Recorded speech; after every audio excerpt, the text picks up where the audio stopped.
Late-night vending machines are usually harmless, but some stops should have been avoided completely. Story 1. The fluorescent hum of the vending machine was the only thing standing between me and the oppressive silence of the industrial park. It was 3:17 a.m. My shift at the warehouse had dragged, and the caffeine withdrawal was a dull, rhythmic ache behind my eyes. The machine stood alone against a rusted, corrugated wall. It was an ancient model, its glass scratched and yellowed, housing rows of lukewarm sodas and bags of stale chips. As I fished a crumpled $5 bill from my pocket, the light flickered, casting long, jagged shadows against the gravel. I wasn't entirely alone. About 30 yards away, near the rusted chain-link perimeter fence, stood a man. He hadn't moved since I'd walked out into the yard. He was tall, wearing a heavy, oversized trench coat despite the humid night air, his back turned toward me. He wasn't doing anything, just staring into the dark expanse of the woods beyond the fence. I shoved the bill into the slot. The machine groaned, a metallic, grinding sound that seemed too loud for the dead of night. It rejected the bill. I smoothed it out and tried again. It rejected it a second time. "Come on," I muttered, my voice sounding unnaturally thin. Clack, clack, clack. The sound of footsteps on gravel. They were slow, deliberate, and rhythmic. I didn't turn around. My gaze stayed locked on the machine, but I watched the reflection in the glass. The man in the trench coat was no longer by the fence. He was behind me, perhaps 15 feet back, standing perfectly still. He wasn't looking at me. He was looking at the ground, his head tilted at an unnatural bird-like angle. My heart hammered against my ribs like a trapped moth.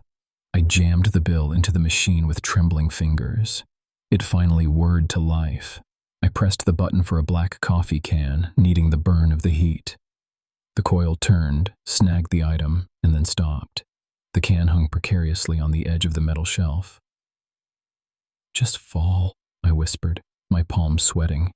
The footsteps started again. They were closer now. Crunch, crunch, crunch. I didn't dare look back. I reached out and shook the machine. The glass rattled violently, but the can remained stuck.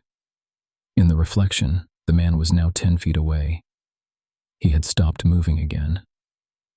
I could see his hands. They were thrust deep into his pockets, but his shoulders were hunched, the fabric of his coat straining as if he were trying to keep something from crawling out from under his skin. Suddenly, a low, wet sound reached my ears, a sound like a heavy sack of meat hitting the dirt. The silence that followed was heavy, suffocating. I didn't wait for the coffee.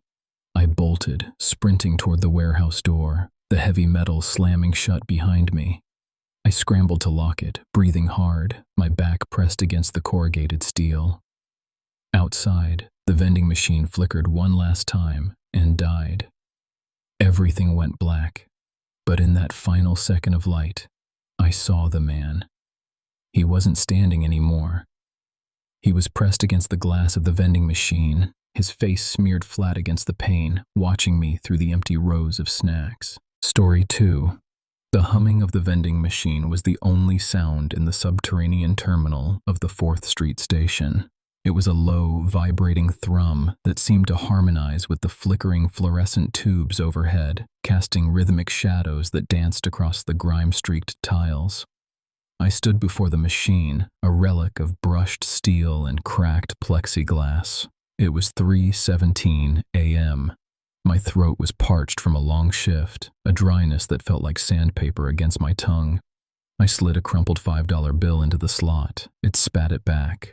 I smoothed the edges, feeling the metallic tang of the station air against my skin, and tried again. The internal coils groaned, a sound like grinding teeth, before nudging a bottle of lukewarm water toward the edge. "You shouldn't drink that." The voice was thin, reedy, and came from the darkness just beyond the spill of the machine's light. I jumped, my heart hammering a frantic rhythm against my ribs.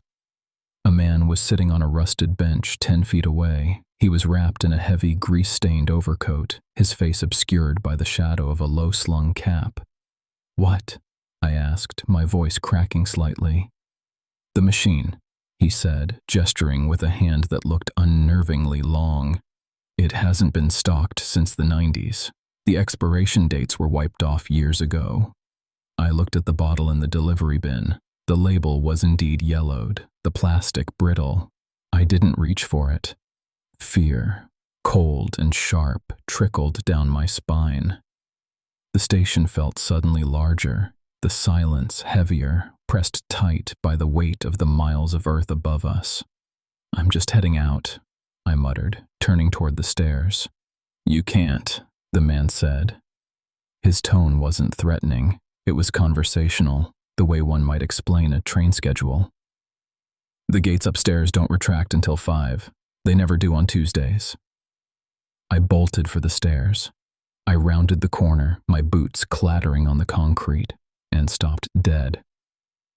The staircase was gone, or, rather, it was boarded up with fresh, splintering plywood that looked like it had been there for decades.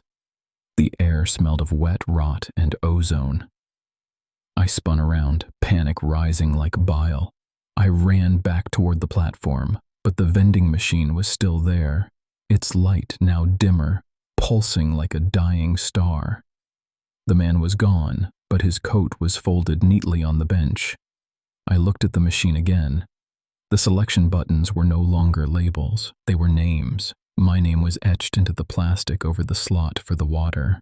The humming stopped. In the sudden, oppressive silence, I heard the sound of the machine's internal coil beginning to rotate again, moving something toward the bin, something heavy, something that sounded like a human heartbeat. I realized then that the machine wasn't vending a product, it was waiting for a refill.